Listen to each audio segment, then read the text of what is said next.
Good evening বন্ধুরা, Rumpa's healthy food চ্যানেলে সবাইকে স্বাগত। আজ আমি আপনাদের জন্য নিয়ে এসেছি ডিম ভেজে সেটার কারি বানিয়েছি।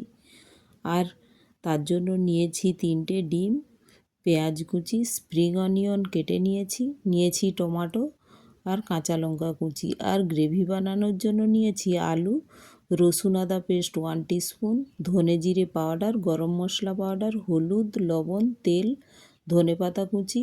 আর ফোড়নের জন্য নিয়েছি লঙ্কা, তেজপাতা আর পানমৌরি। এখন আমি ডিমটা একটি বাউলের মধ্যে ফেটে নেব।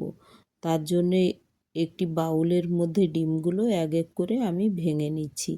আর এটা দেখুন, ভাজা করে এর কারি করলে এত সুন্দর লাগে, শুধু এটা দিয়েই গরম ভাত খাওয়া হয়ে যায়। আর রুটির সাথেও এটা ভালো লাগে। তো আপনারা যারা রুটির সাথে এটা খেতে চান, এটা বানিয়ে অবশ্যই খেতে পারেন।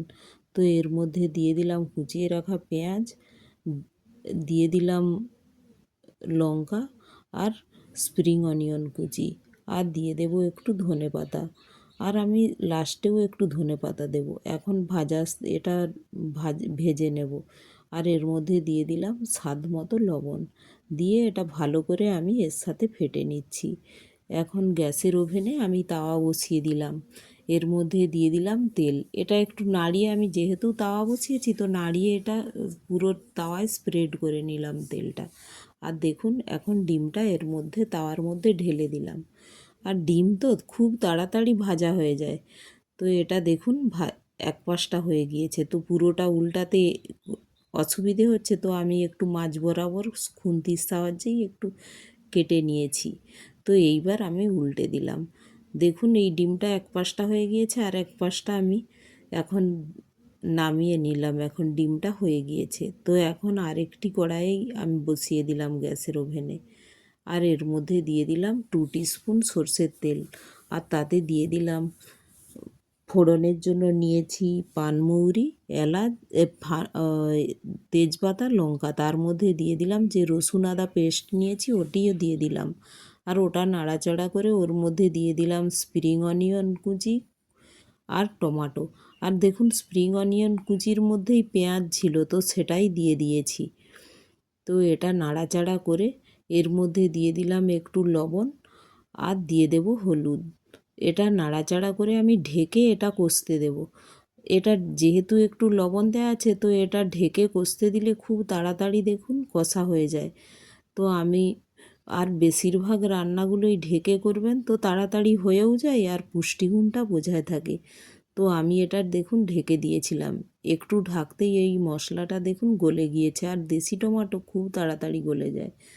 তো এটা ভালো করে নাড়াচাড়া করে এর মধ্যে এখন আমি দিয়ে দেব যে একটু গ্রিন চিলি রেখেছিলাম, গ্রিন চিলি দিয়ে দিলাম। আর দিয়ে দেব কেটে রাখা আলুগুলো। আর এর মধ্যে অন দিয়ে দিলাম জিরে পাউডার, দিয়ে এটা ভালো করে নেড়ে এখন এটার মধ্যে দিয়ে দেব, আমি পাশের ওভেনে আমি গরম জল করে রেখেছি। তো এই মশলাগুলো দিয়ে একটু ঢেকে দেব। ঢেকে এটা কুক হতে দেব। একটু মশলাটা যখন আলুর সাথে ভাজা ভাজা হয়ে আসবে, তখন এর মধ্যে জল দেবো। দেখুন, এখন মশলাটা প্রায় ভাজা হয়ে গিয়েছে আলুর সাথে। এইভাবে যখন দেখব ভালোভাবে জলটাও এর মধ্যে অ্যাবজর্ব হয়ে গিয়েছে, তো তখন আমি গরম জলটা এর মধ্যে ঢেলে দেব। যেহেতু আলুগুলো মশলার সাথে কষে নিয়েছি, তো আলুর টেস্টটা খুব সুন্দর লাগে। দেখুন, জলটা আমি ঢেলে দিলাম। আর যেহেতু কারি বানাবো, তো ডিমের ঝোলের কারি, তো একটু জল বেশিয়ে দিয়েছি। আর আলুগুলো কুক হয়ে গেলে তবেই আমি ডিম ভাজাটা এর উপর দেবো। দেখুন, আলুগুলো প্রায় কুক হয়ে গিয়েছে। আমি ঢেকে দিয়েছিলাম। 5 মিনিটেই আলুগুলো আমার ভালোভাবে বয়েল হয়ে গিয়েছে। আলুগুলো ছোট ছোট করে কেটেছি, তো খুব তাড়াতাড়ি বয়েল হয়ে গিয়েছে। তো এই সময় দেখুন, এর মধ্যে আমি দিয়ে দেব গরম মশলা পাউডার, আর দিয়ে দেব ধনেপাতা কুচি। এটা ভালো করে নেড়ে নিলাম। দেখুন, আলুগুলো কত সুন্দর বয়েল হয়ে গিয়েছে। কিছু আলু এর মধ্যে খুন্তির সাহায্যে আমি চেপে চেপে একটু গলিয়েও দিলাম। তো ধনেপাতা কুচি দিয়ে এটা নেড়ে এখন আমি এর মধ্যে দিয়ে দেব যে ডিমগুলো আমি ভেজে রেখেছি, ওটা একটু ছোট ছোট করে আমি খুন্তির সাহায্যে কেটে নিয়েছি। এক এক করে এই কারির মধ্যে দিয়ে দেব। গ্যাসটা কিন্তু আমি দেওয়ার পরেই 1 মিনিটেই আমি গ্যাসটা বন্ধ করে দেবো, কারণ যেহেতু এই ডিম ভাজা এটা, আর এটা বেশিক্ষণ একদম ফোটানো যাবে না, তাহলে এটা আরও নরম হয়ে যাবে। তো এই অবস্থায় আমি দিয়ে এটা বন্ধ করে ঢেকে দেব। গ্যাসটা আমি বন্ধ করে দিয়েছি, আর দেখুন ঢেকে দিয়েছি।